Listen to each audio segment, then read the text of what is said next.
Hello everyone, Endgame food base. Anyways, what it consists of are watering pals, an ice pal for the food box, cold food box by the way, transport pals, Woompos or Knocklims, fire pals, which are the suit series for me because they don't get stuck.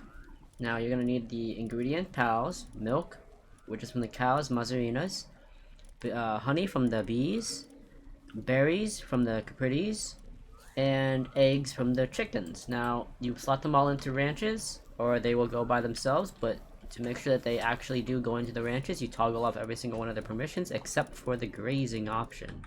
Now, there are some individuals out there who would rather buy their materials. I used to be like that. Wait, not you. This guy used to sells the eggs, milk, and berries, and flour. And those are all core ingredients to cake, as we know. However, because I have not the greatest frame rate and consistent lag here and there, I can't really use this without going absolutely insane. So, I will instead just rely on my pallies to produce me the ingredients themselves. Now, that being said, I have accumulated just a little over 2k, about 3k here and there. And with my expeditions that I do consistently, I always do the mammoths and the brown cherries whenever I get them. The gale claw, I'll have to go farm them myself. And the mushroom crochet, however you pronounce it, I don't even know what the heck this thing does. And frankly, I don't really care. Now, if you look here, we're low on...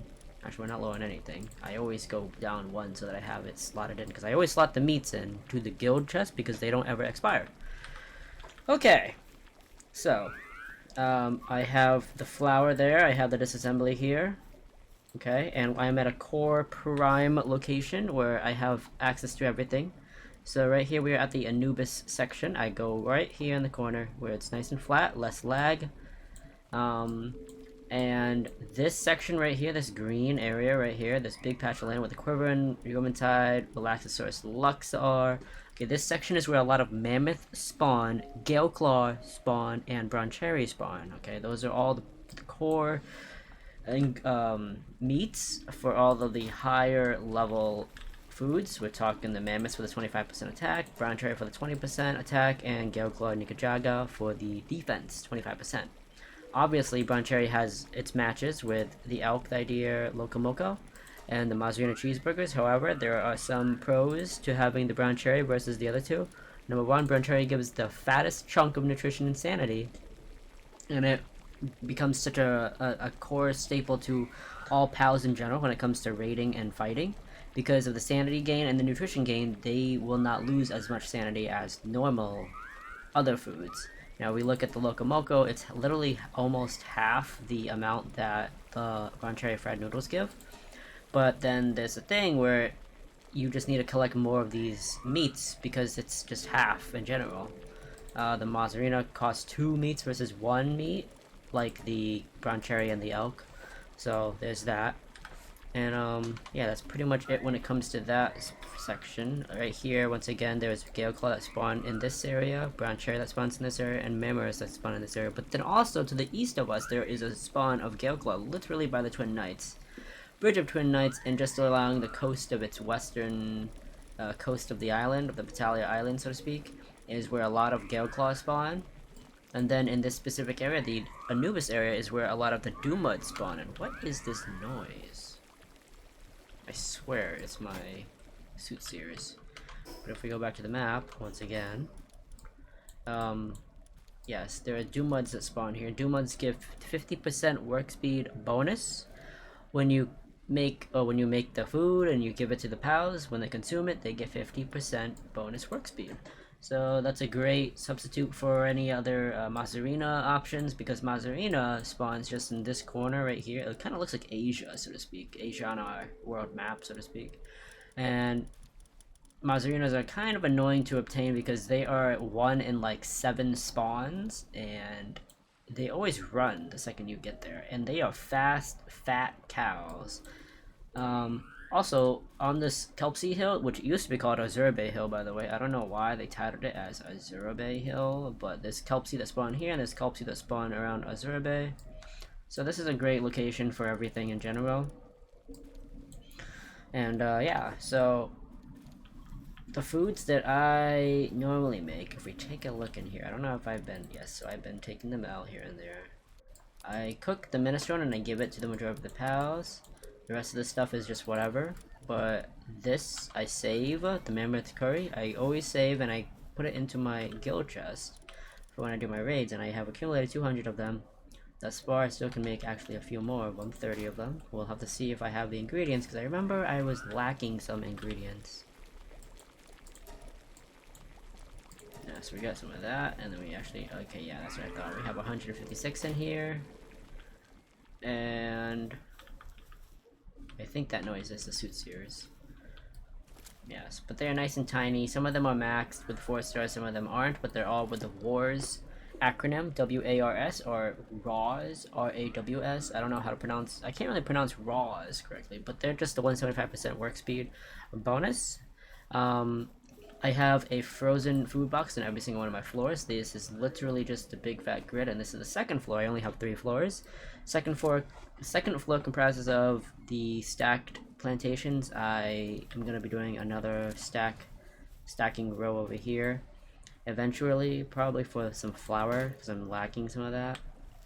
But yeah, apparently it does. I'm not sure if it whenever they like plant stuff and harvest stuff, it affects the entire stack. I don't know that, and I still cannot see it because it doesn't happen all the time. So maybe it's a yes, maybe it's a no, who knows. Anyways, for the watering pals, we have the birds, as you saw earlier. We have the Noglins for the transportation, and we got the Wimpos because I love them so much. They're fat, cute, and dumb looking. Now, for the last floor, which is the first floor, we have the ranches. I have, I think I have 18 of them. But yeah, in the back we have the spas and the cooling agents for them. I don't really do the beds anymore because I don't let them sleep. I toggle off nighttime unless I need to, specifically for the predator cores, but since I have so many of them already, I don't need them at the moment. And whenever I go off, do I have any spheres on me? I don't have spheres on me, but whenever I go off and they're nearby locations, I always grab the pals, come over here, go in the back, and we just look at the ones that we don't need. So I don't need you, I don't need any of you guys, or you. And then it's very satisfying just watching all of them just get butchered. Not like literally get butchered, but just pop out of the assembly.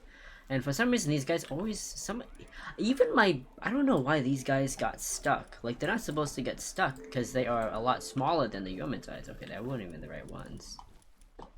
Maybe it's these guys. It's not. I don't even know if they did get stuck. Okay, yeah, they did get stuck. But frankly, I don't really need that many, to be honest. They water things so fast, so I probably just need these two. And I can save the rest of them for my other farm, and by that logic I can just go slot in some more transporters, but I don't think I have any more transport pals. Oops, hang on, where am I have one. Yeah, I don't have any more. What are my Wimpos? Oh, I know I have this Hell Zephyrs. Still have some of them. Oh, I guess not.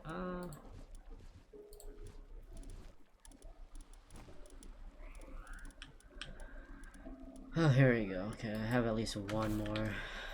Not bad, not the worst. Definitely not as organized, I will say, but it's whatever. But yeah, hopefully they'll actually start depositing this stuff. I have 2 storage units, one there and one there, that allow everything to be inside of it. So that is, well, that technically just concludes our video on the beautiful food base.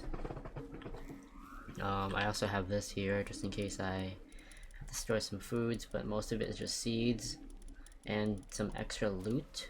I do take out, whenever I do the Mimogs, I take out some of these, and the souls as well from the Anubis that I end up catching sometimes and then butchering.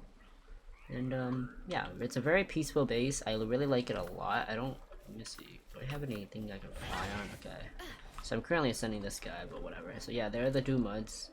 I would catch them, and then I would butcher them. But yeah, this is literally the base. It's a nice 3-story high base. 9-10 tiles high-ish. And yeah, if I ever needed to, there is the Anubis spawn way over there, right by the statue. And then down by the feet is where the Anubis actually spawns. I can just go butcher them whenever I want.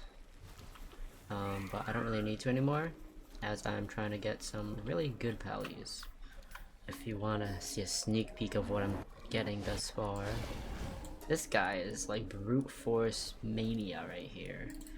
Not as great as this one. This is my prime one. I wish that he had Meteor Rain. I'm currently trying to breed a perfect one with perfect IVs that has Meteor Rain. But as long as it has Meteor Rain, I don't care about the IVs, because I'll just fruit it up later. But yeah, so that's about it for the video. Hope you guys enjoyed the video. My name is Jess. Please will like, comment, subscribe. Look forward to seeing you guys in the next one. Peace!